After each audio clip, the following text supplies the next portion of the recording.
Konnichiwa. Day in my life as a small business owner. Maaga nga ako gumising kahit inaantok-antok pa nga ang babaeng ito. Kakatapos nga lang din ng rest day natin kahit hindi naman talaga rest day yung nangyari. Dito nga ipabiyahe na nga ulit ang aking itay. At may sinabi nga lang siya sa akin dyan kaya ako nga rin siya nilapitan. Naalala ko nga rin para dyan yung mga nilabhan kong basahan at sinampay ko nga sa kabilang bahay. Nakasampay nga lang din ako sa kapitbahay namin. Kinuha ko na nga rin kasi mamaya pupunta na nga rin ako sa pwesto. Hindi pa nga rin pala tuyo dyan yung malalaking basahan. Sa pwesto ko na nga lang isasampay at baka pag hinintay ko pa nga matuyo, malate nga na naman kami. Pero dahil maaga nga ako dyan gumising at dahil 10 AM pa kami magbubukas ng pwesto, pumunta nga muna ako dito sa pwesto para nga kunin yung mga kailangan ko sa pagluluto at sa bahay na nga lang din ako magluluto. Binalikan ko nga rin itong Japanese mayo na nilalagay namin sa musubi at bumili nga rin ako ng tinapay. Bumili kasi ako ng tinapay dyan at nandun nga yung mga lola at tita ko sa bahay namin. At eto na nga at fast forward, andyan na nga sila, nagmamaritisan sila mga Siyempre, hindi tayo magpapahuli, makikimaritis din tayo.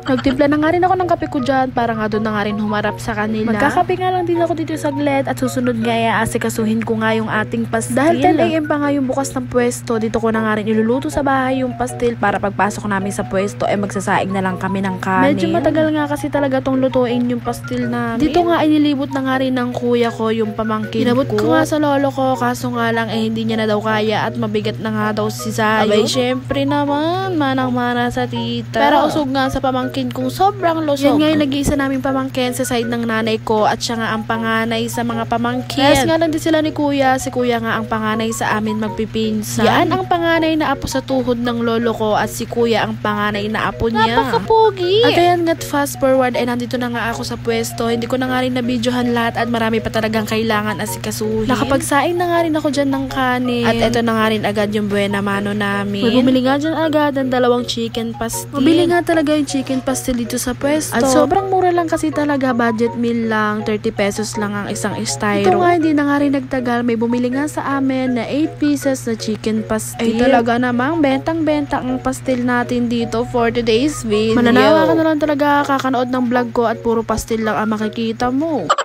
Naglalagay nga rin pala kami dyan ng onion leek at fried bawang. Kung gusto nga rin ng may repolyo, pwede ka rin naman mag-request. Diba, taray, sa halagang 30 pesos, parang overload na. O mga be, hindi ka nagkakamali. May pastil na naman tayong pa-order. Isang takeout na pastil at 5 dine-in. Talaga naman, pastil.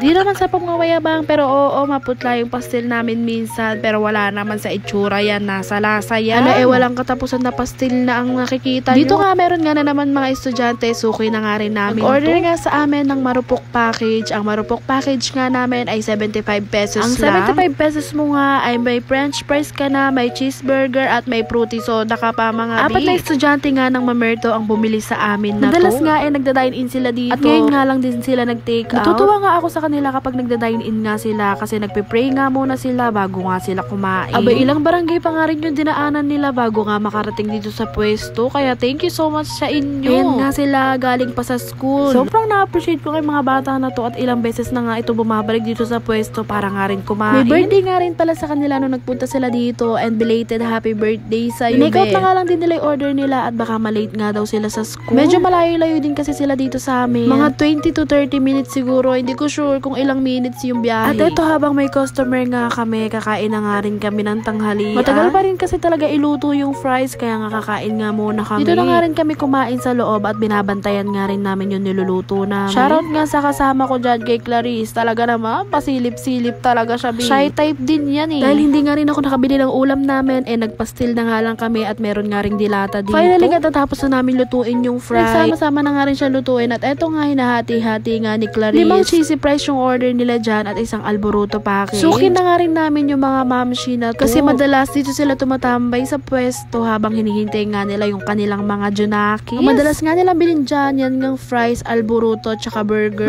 Maraming salamat po sa inyong lahat. Looking for sponsor pa nga rin tayo. Yung magi-sponsor tapos ipapamigay natin. Pangarap ko yun. Sino kaya yun tutupad? Waiting pa rin ako mga besa magi-sponsor para nga sa papamigay natin. Dito nga po meron nga na naman tayo mga dumayong customer customer at gusto nga nilang kumain ng kanin. Kaya ngayon yung in-order nila isang Hungarian silog at spam silog, dalawa. Nagpadagdag nga rin sila dyan ng Alboruto package at nag-order nga rin sila ng juice pitcher na big. Ulitin ko nga lang din po ulit mga big, kung gusto nyo mag-sponsor at mag-share ng blessings nyo, PM nyo nga lang po ako, magpapamigay tayo. For example nga, kung gusto nyo magpamigay ng 20 pieces na burger, 30, 40, 50, ganon, PM nyo lang ako. Mas maganda nga yung nagsishare tayo ng blessings. Hindi ko pa rin talaga siya magawa sa ngayon at medyo gipit pa ako. Pero alam ko soon gagawin ko yun. Pag okay na nga din ang lahat, hindi nga ako magdadalawa mag-share ng blessings. Anyways, ito pa nga rin yung mga suki namin dito sa pastil. Sila nga rin talaga dito yung bumabalik-balik mga big. At sila lang din talaga yung nagpapalagay ng repolyo sa pastil. O diba, walang katapusan na pastil mga big. Meron na naman tayong 3